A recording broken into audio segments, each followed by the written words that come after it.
calling on Ethiopia's military is calling on young people and militias fighting for the Tigray People's Liberation Front to surrender peacefully. The Ethiopian military says those who turn themselves in will be taken care of. The conflict in the country's north between government troops and forces loyal to the TPLF has been raging for months. CGTN's Coletta Wanjohi reports from Addis Ababa. Ethiopian National Defense Forces says the army will accept those who surrender from the Tigray People's Liberation Front, treat them if they are injured, and facilitate a peaceful life with their families. The government says this is a noble call. I think it's important that this message is received within the spirit of solidarity, that is received within the spirit of understanding that the Tigray region cannot sustain loss of an entire generation of youth, as is being perpetrated by the TPLF as well. Fighting in the north has now spilled over to the Amhara and Afar regions. The UN says in these two areas alone, 1.7 million people are now food insecure.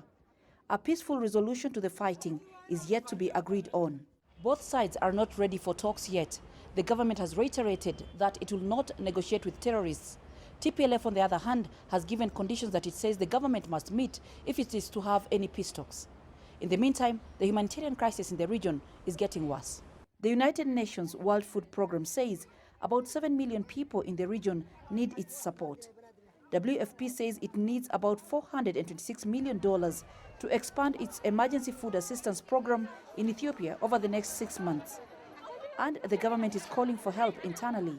Apart from the donor fatigue, I mean, Ethiopians are also supporting their fellow brothers and sisters, and this call is actually also something that is being put to Ethiopians throughout the country and also in the diaspora to keep supporting, because this aspect of supporting each other is something that's inherent to our culture and our social fabric, and this is something that we still call upon. Calls for mediation fronted by the United Nations, African Union and individual countries have not been successful so far. The government says that after a new administration is formed in October, a national dialogue mechanism is expected to lead to peace and reconciliation in the north.